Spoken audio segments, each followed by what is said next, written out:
Vinny Bad. Hold on, chill. I ain't gonna lie, I seen this shit. YouTubers that became murderers. Hey, y'all, let me know if I should become a murderer down in the comments below. Or let me know if I should not. Come on now. Also, while you down there, go ahead, like, comment, subscribe. Link's gonna be in the description. We streaming right now. Join that Discord too. Come on now. Vinny Bad 118 was a YouTube channel owned and operated by get your Vincent snacks and shit too. from New You know, every time I'm reacting, bro, it's because a nigga just got off work and I'm eating. Come on, bro, let's go. Jersey. He'd been active on YouTube since 2021 and mainly streamed. Look. Oh, what the fuck? Vinny Bad 118 was a YouTube channel 25 of playing sports games like MLB The Show. Okay. On September 30, 2025, he went live with another one of these streams. MLB low-key do be fun. And for someone stumbling onto this live broadcast, nothing about it felt odd. That is, until they started watching and noticed his chat asking him odd questions like, "Are you going to jail?" and "How you gonna get paid in jail?" Things became even more strange when some of his viewers started calling him a killer over and over again. However, this label wasn't an exaggeration. As it turned out, Vincent was hosting this stream less than a day after allegedly ending the lives of 2 teenage girls in a neighboring town, and he didn't seem the least bit remorseful. The incident happened on September 29th, just before 5:30 p.m. 17-year-old Maria Neotis and Isabella Salas were riding e-bikes in a residential neighborhood in Cranford, New Jersey, when they were suddenly hit by a speeding car seemingly out of nowhere. The crash was loud enough to get the attention of nearby residents. Bro, I thought they were just gonna say he was just finna be just like on some weird shit, just fucking do it for no reason. But people rushed to help. Unfortunately, it was already too late. In the neighborhood or something. What those calls to police sounded like moments after Maria Neotis and Isabella Salas were 17, mowed down by a black them. SUV driven by another teenager. There's a girl on the road and there's a car. Oh my God, please hurry. So there's 2 females? By the time first responders arrived at the scene, both girls had already passed away. But what made the incident even more disturbing was just how shockingly violent it was. Later investigation revealed the car was going close to 70 miles per hour, or over 110 kilometers an hour, in a neighborhood with a speed limit of just 25 miles per hour, or roughly 40 kilometers per hour. The resulting collision sent the girls flying across the street, with one victim coming to rest approximately 100 feet from the impact site. According to eyewitness reports, the driver tried to drive away immediately after the incident, but the crash was so violent that the impact had lodged one of the e-bikes into the car, forcing the driver to ditch it and flee on foot. Fortunately, and then on top of this weird ass nigga doing this shit, he just walking away. Like he ain't even try to run. That nigga don't give a fuck. This allowed investigators to run the license plate and trace the car back to its driver, 17-year-old Vincent Badaloro. Vincent was called in for questioning. It's unclear what exactly he told the police, but since the investigators didn't have any solid evidence of his personal involvement, he was let go the same night. The investigators were also treating this as an accident by this point, so they had no ground to detain Vincent just yet. However, this changed completely when one of the victims' families learned about Vincent's potential involvement. According to Maria's family, Vincent had been stalking and harassing her for months by that point. Oh my God. They went to the same school, and Vincent was reported to have tormented her during multiple different instances.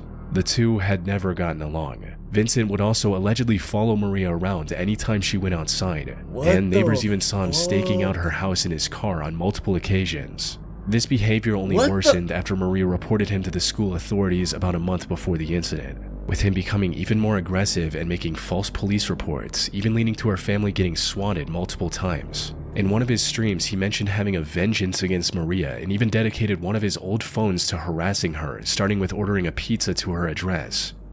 Here's what we're gonna do. This nigga's this nigga's a loser. Like, what is the reason for him, like, pretty much harassing her, stalking her, and then running her over? Like, what? I think Maria's hungry. I think we're gonna send her a pizza. Cheer her up. And then he on stream just talking about it, joking. Like, so y'all know I have a vengeance against this girl. I'm gonna call a pizza to her house, and here's how I'm gonna do it. Investigation also nobody on his stream or nobody watching these videos said anything. Revealed that Vincent's own parents had called the police 4 times regarding his increasingly violent and out-of-control behavior over the last few months. He was becoming more erratic. Bro, fuck that. If this nigga mom and dad realizes he doing some weird shit, caught the police and they ain't do shit, I'm beating the shit out of his ass. If that's my son, I'm beating the weirdness out of that nigga, because Cause this is top level weirdness, bro. And combined with Maria getting in trouble at school, was likely harboring Either that, deep bro, resentment you have to towards her. go get Put adopted by simply, somebody. there was a 17, strong chance that you know what happened bro, wasn't an nah. accident. He possibly wanted to I'm take not his gonna let this anger man out on murder Maria, somebody. and Fuck Isabel no. was just collateral in his messed up plan. Now, while the investigators were piecing all this together, Like, this Vincent is decided to weird. go live on YouTube and pretend like everything was completely normal. However, people in his community had learned about his possible involvement in the case by this point, resulting in the chat messages we mentioned earlier. He tried to dismiss these messages as just hate comments and drama, but eventually decided to address the situation in the vaguest terms possible. In a neighboring town, unfortunately, 2 girls were killed. Mind you, he's the one who did it, and look how he's talking about it. Crash. Now, not even a crash, mind you. They were on bikes and he hit them, and he's on stream talking about this like this. Been a lot of misinformation going on over the internet. It is an absolute not unfortunate misinformation, situation, by the way, because and there's more to the dickhead story left his that car there, and the license plate was tracked back to him. By the way, and he been stalking, harassing her, and just being weird as fuck towards this woman. Not getting. Girl, I'm sorry. But when the time this little comes, fucking girl he killed. I will explain it in greater detail. He was likely speaking this way to avoid an accidental admission of guilt. However, this fuck I stream put could my still piece of help chicken in there, investigators bro? bring Nigga him to just pissed me justice. You see, while he was live on YouTube, investigators were gathering evidence to prove that he was behind the wheel. This led to the discovery of ring camera footage from a nearby street, showing him speeding in the neighborhood before the incident and then walking back on foot minutes after everything went down. They just let This, him combined walk with home eyewitness too, by the way? testimonies, allowed investigators to arrest him a day later on October 1st and charge him with 2 counts of first-degree murder. Good. His channel has since been terminated by YouTube. Prosecutors are also pushing to have Vincent tried as an adult to secure the full sentence they believe he deserves. Yeah, that's fucked up. I'm not gonna lie, actually, that's sick as fuck. I'm recording this because I want my daughter to know that I love you, Mackenzie Pascal. I'm so She didn't have sorry. to drop her full name. She already gonna know, like, you're obviously her dad. If you know what I'm saying, she gonna know you, bro. You have to... I want you to know that you mean everything to me. Mind you, he's doing was this shit the right final before he do video some weird shit. 48-year-old Trent Pascal uploaded to YouTube on October 21st, 2020. His content up until that point was a mix of family vlogs, DIY tips, and RC toy reviews. He came across as a laid-back, middle-aged dad enjoying time with his family, but the video he uploaded in October 2020 was different. It wasn't a wholesome vlog or toy review with his kids. Instead, this was a confession Trent posted to YouTube after committing a heartless crime just so he could paint himself as the victim. The day started off rough with Trent having a massive argument with his wife, Savannah. Bro, I ain't gonna lie, bro. These, like, you know what I'm saying? Not bad.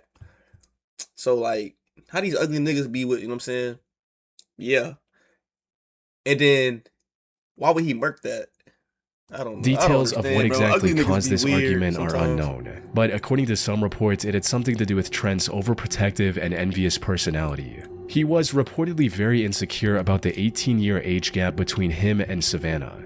He saw anyone even remotely close to her as a threat and tried to control every aspect of her life, which also led to many clashes between the two over the years. Regardless of the reason, the argument on October 21st ended with Savannah dropping their 2 kids at school and then driving over to live at their mother Shirley's house in Lamarck, Texas. Neighbors also saw Trent storming out not long after her. Savannah and Shirley went out to check on the kids at school later that day before returning home at around noon. Shirley went straight to the master bedroom to freshen up, but nothing could have prepared her for what was waiting for her inside. The moment she stepped into the bathroom, Trent leaped out from behind the shower curtain with a firearm in his hand. And before she could even register what was going on, Trent announced that he was going to end both her and Savannah and opened fire. Fortunately, he missed the mark, giving Shirley the opportunity to escape to a neighbor's house and call for help. Sadly, Savannah wasn't as lucky. Trent managed to shoot her twice in the stomach before fleeing the scene. This nigga tried to be like a movie or some shit. Like, what the fuck? Bro, this is like, I ain't gonna lie, these niggas in this video are weird, She bro. was rushed to the hospital, like, I'm not gonna lie, like, but it's passed not away even shortly after. Though, It's not even while Savannah funny was or none of fighting that for her shit, life, obviously, Trent but, like, uploaded this what the video to his fuck? now deleted second channel, This is explaining kinda his weird. reasoning for the heinous crime. He accused Savannah of cheating on him and claimed that she was the one who made him do this. However, to most people who came across this video, it was clear that Trent posted the video so he could portray himself as the victim. That nigga don't He even even look seems sad. to try a fake cry multiple times during the video, but fails to shed a single tear. Many also assumed the cheating accusation was likely false, but even if it wasn't, it was still no justification for taking her life. That said, the most disturbing part of this video was the very end, which showed Trent hearing a noise and immediately rushing to hide in a dark room. Closely listening to this section revealed a plastic rustling noise, similar to what shower curtains sound like when moved. In other words, Trent was possibly recording this final message in Shirley's home moments before they arrived, and then quickly ran to the bathroom when he heard the two pull into the driveway. He fled Lamarck immediately after committing the crime, prompting a statewide manhunt. This ended with the police tracking him down to a Walmart parking lot in Houston later the same day. However, Trent drew his firearm on the officers and refused to back down despite repeated warnings. This left deputies with no choice but to open fire, hitting him several times across the abdomen. He was then taken to a hospital where he spent over a month recovering from his wounds. He was eventually booked into the Galveston County Jail. Y'all, I'm so glad he survived so he can go to jail. I'm so glad. Oh my gosh. Y'all don't understand how happy that just made me. That just made me so happy, bro. Because all the time you hear, bro, people be doing weird shit and they be like murking all like a whole bunch of people and then they take themselves out before they can deal with that shit. And I'm so tired of hearing that shit. So I'm so glad they caught him, bro. I'm so glad. Oh my god. Charges of murder, aggravated assault, oh and my possession of a god. firearm. I'm so fucking happy. This is usually where stories like this end, but that's not what happened with Trent. Despite the deeply violent nature of his crimes, he was allowed to leave on bail after paying $550,000. He was fitted with a GPS ankle monitor and ordered to stay at his mother's house until his conviction. Trent initially complied with these orders, but on April 13th, 2021, he removed his ankle monitor, stole a car at knife point after taking it on a test drive from a dealership, and vanished without a trace. This triggered a massive multi-state manhunt. The police spent months looking for Trent, but he was still nowhere to be found. This also left Savannah's family in a constant state of fear, as Trent could show up at any time to cause further harm. The run finally ended nearly 9 months later in January 2022 when the U.S. Marshals received a tip that a man matching Trent's description was staying at a small RV park in Ocala, Florida. Officers rushed to the scene and surrounded a van where they believed he was hiding. But before they could break in and apprehend Trent, he decided to end everything on his own. Oh my fucking god, bro, look. Why the fuck would they let him out on $5,000? Oh my god, bro. Savannah's family of seeing any justice through the legal system. That's fucked up, bro. That's Lane fucked Maurice up. Davis joined YouTube all the way back in September 2009 under the name Seattle for Truth. Most of his videos have since been deleted by YouTube for policy violations, but they were mainly about right-wing political commentary and rants about current events.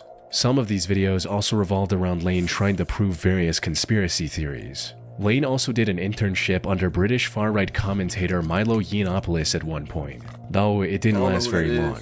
So his YouTube channel was the only thing Lane focused on for most of his adult life. But while he did have a sizable following across socials, most of his videos didn't attract enough viewers to provide a sustainable income.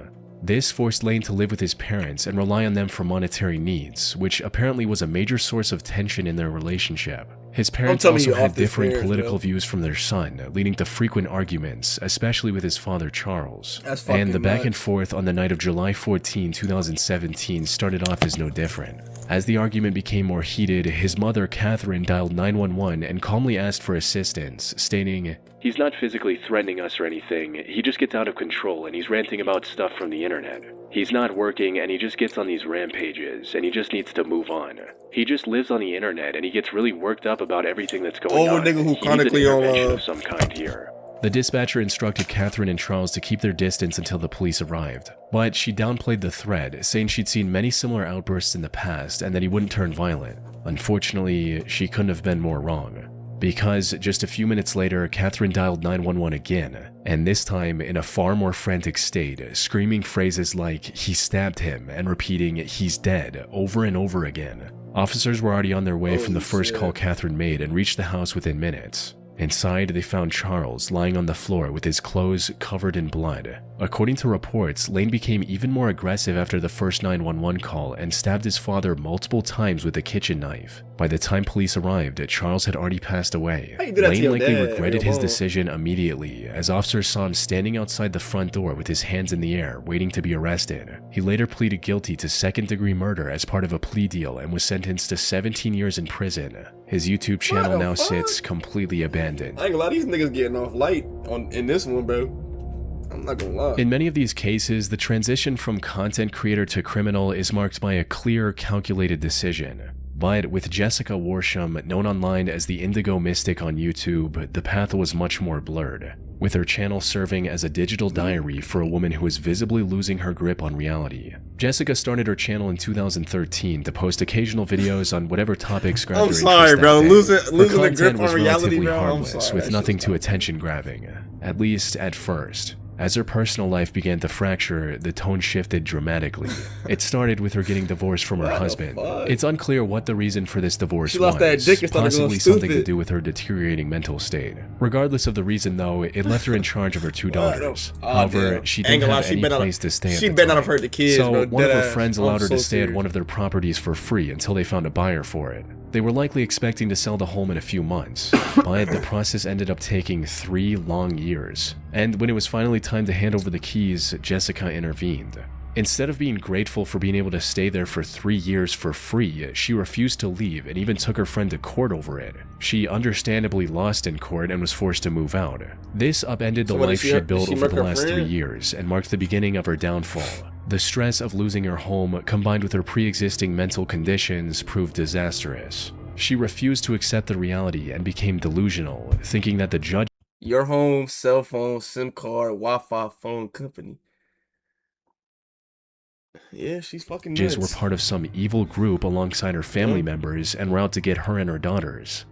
So the first person I would like to mention is Alan Berriman. He is my uncle. She just name he has been dropping working niggas. with my other family members, a one Angie Griffith. Oh she my lives in God. Danielsville. And also a Denise Cantrell, who is my maternal parent. And my sister, Crystal Christian. Okay? She just name dropping the fuck out of you. They've all been working in league with a judge, a magistrate judge that works at the Jackson County Courthouse named Benjamin Green. Oh my fucking goodness. He's been doing under the table type things that he's not supposed to be doing, and Alan Berriman and those mentioned afterwards This is scary. have been in league with this particular judge individual and to steal my home from me. Jessica began posting videos Yeah, ranting I ain't about gonna lie, these running made-up into somebody like this is conspiracies, kinda- like how the kinda government scary. was trying to depopulate the world with the COVID vaccines. She was clearly losing her grip on reality, even posting videos directly addressing the judge she believed had wronged her in Popeye's the chicken past. sandwiches. Anyway, this message is for Benjamin Green. She's still name You're dropping. watching me, and I know you're scared. And you should be. Dingledorf, he's too scared. He's too scared to even try to communicate with me telepathically, but you're scared. What the Benji. fuck? Ben. Good old Benji. You used to be a good person, didn't you, Benji? You did. You used to actually have the desire. Bitch, for I'm justice. scared. I ain't gonna lie, like she not talking to me, but look, she just staring. Like I feel like she talking to me, bitch. What the fuck? The desire to do good by people. What happened? What happened? I don't know. Did you let the greed of the world get to you? Stop Did talking you to let me that like secret this. society that you're a part of talk you into all this? Bitch, I'm not in no Illuminati, However, bitch. I'm not this in no was only the Illuminati, beginning. bitch. The Stop situation playing, truly bitch. began to unravel when her Nah, I ain't gonna lie, she's ex-husband crazy. filed for custody of their two Nah, daughters she's in crazy. mid-2021. Jessica didn't have a solid roof over her head and wasn't sending the two girls to school either. Her behavior online was also becoming more and more erratic with each passing day. In addition to her rambling about topics that made little sense, she also posted videos waving around the firearm she had, threatening anyone who wanted to get in her way. Put simply, she was becoming dangerous to her own Are children. those her kids? Her ex-husband filed for temporary custody until Jessica found proper residence and got professional help for her degrading mental state. But in her delusions, Jessica saw this as yet another attack on her from the same group that took away her home. Today is a rather unfortunate Bro, day, what to be honest with the you. fuck? I'm actually Like, going bro, to I'm court, sorry, I was just quiet as fuck, but against I'm trying to some people think. that are trying to take my children from me. Like, The how does same this make people that any took my heart from sense?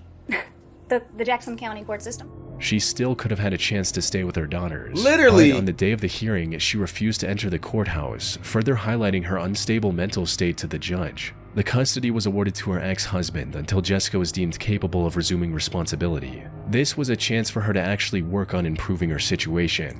Quite But fucking Jessica literally. didn't see it that way. Sadly, she was already too far gone and What, was decided it to go on still the run with her daughters instead. She stayed on the move for the next couple of months, moving from place to place, all while posting increasingly unhinged monologues on YouTube.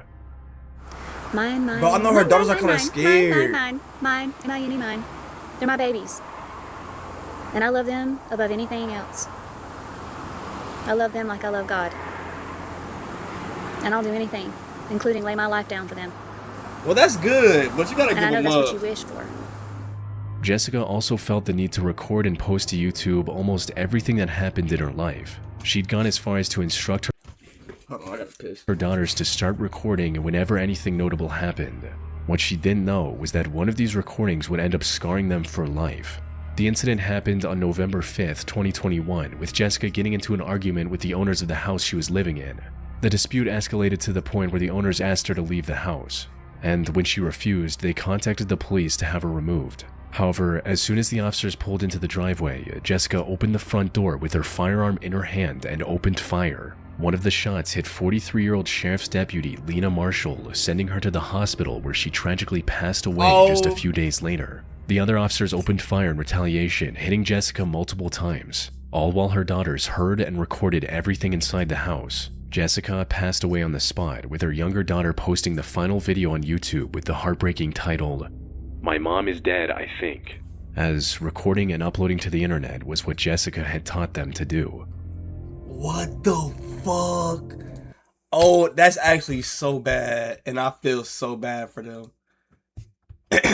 Yo, that was actually fucking crazy.